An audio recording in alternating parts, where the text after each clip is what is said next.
নমস্কাৰ আমি আমাৰ এই বৰপথাৰ শংকৰদেৱ শিশু নিকেতনত আমাৰ মাননীয় প্ৰধানমন্ত্ৰী যি সপোন সেই সপোনৰ যি আঁচনি স্কিল ডেভেলপমেণ্টৰ ওপৰত PM বিশ্বকৰ্মা আঁচনি সেই আঁচনিৰ আমাৰ ইয়াতে এটা প্ৰশিক্ষণ কেন্দ্ৰ ইয়াতে হৈ আছে প্ৰশিক্ষণ চলি আছে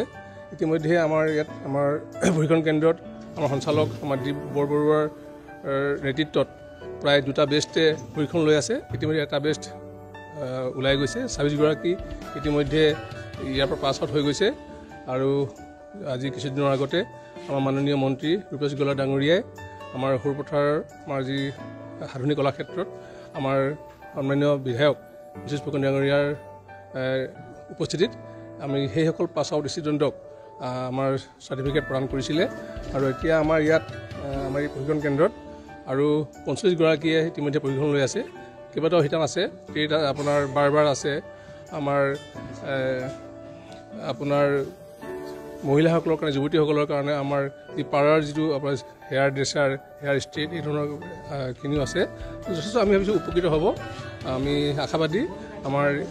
PM বিশ্বকৰ্মাৰ আঁচনিৰ অধীনত আমাৰ পৰীক্ষাৰ্থীসকলে পৰীক্ষণ লৈ উপকৃত হ'ব ধন্যবাদ আপোনালোকে সকলোৱে জানে প্ৰধানমন্ত্ৰীৰ এটা সপোন যেটো স্কিম আছিলে আপোনাৰ PM বিশ্বকৰ্মা সেই PM বিশ্বকৰ্মা স্কিমটো আমি এতিয়া বৰপথাৰ শংকৰদেৱত বৰপথাৰ ট্ৰেইনিং চেণ্টাৰত আমি কৰাই আছোঁ ইয়াৰ ট্ৰেইনিং চেণ্টাৰত অলৰেডি আপোনাৰ ফাৰ্ষ্ট বেচত আমাৰ বাৰবাৰৰ ২৬জন কেণ্ডিডেট পাছ আউট হৈ গৈছে তেওঁলোকক আমি যোৱা ৭ তাৰিখে সতীসাধিনী পাৰ্কত আমাৰ চাৰ্টিফিকেটসমূহ ডিষ্ট্ৰিবিউট কৰা হৈছিলে চাৰ্টিফিকেট ডিষ্ট্ৰিবিউশ্যন প্ৰগ্ৰেমত আমাৰ বিধায়ক মহোদয় আৰু বিধান মহোদয় বিশ্বজিৎ ফুকন আৰু মন্ত্ৰী ডাঙৰীয়া ৰূপেশ গোৱালা ছাৰ আছিলে আৰু আমি ভৱিষ্যতে আমাৰ ট্ৰেইনিং চেণ্টাৰত নতুন নতুন ট্ৰেড আনিবলৈ আমি এটা চেষ্টা কৰি আছোঁ আমাৰ গোলাঘাটৰ যিমান অল্ড টাৰ্গেট আছিলে অল্ড এপ্লিকেণ্ট আপোনাৰ বাৰবাৰৰ 300ৰ আমি অলৰেডি 60%ৰ এডমিশ্যন কৰি দিছোঁ আৰু এই মাহৰ শেষলৈকে হয়তো আমাৰ 90% কমপ্লিট হৈ যাব আৰু বাৰবাৰ কেটেগৰীৰ পেণ্ডিং এপ্লিকেণ্ট নাথাকিব আৰু এলিজিবল আৰু এতিয়ালৈকে আমাৰ ২৬ গৰাকী কেণ্ডিডেট পাছ আউট হৈছে PM বিশ্বকৰ্মা স্কিমৰ আণ্ডাৰত পৰৱৰ্তী পৰ্যায়ত আমাৰ আছে এতিয়া এডমিশ্যন হৈ আছে আমাৰ এতিয়া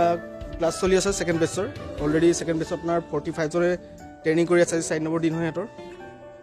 সিহঁতৰ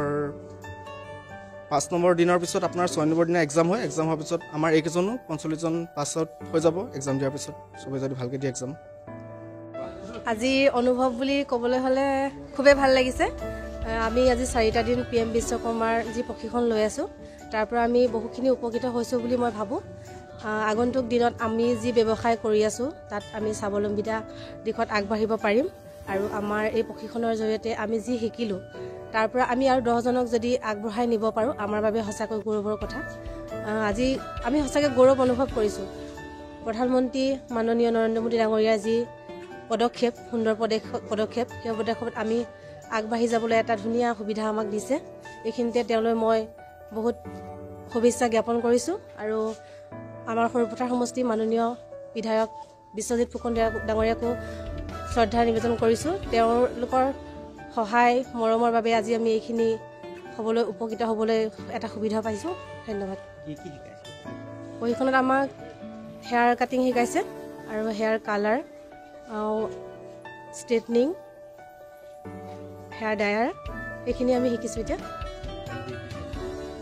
এইটো এছিষ্টেণ্ট বাৰবাৰ হয় অকল হেয়াৰৰ ওপৰত আমাৰ প্ৰশিক্ষণটো হৈ আছে ব্যৱসায়ৰ কথা ক'বলৈ গ'লে আমি যিখিনি শিকিছোঁ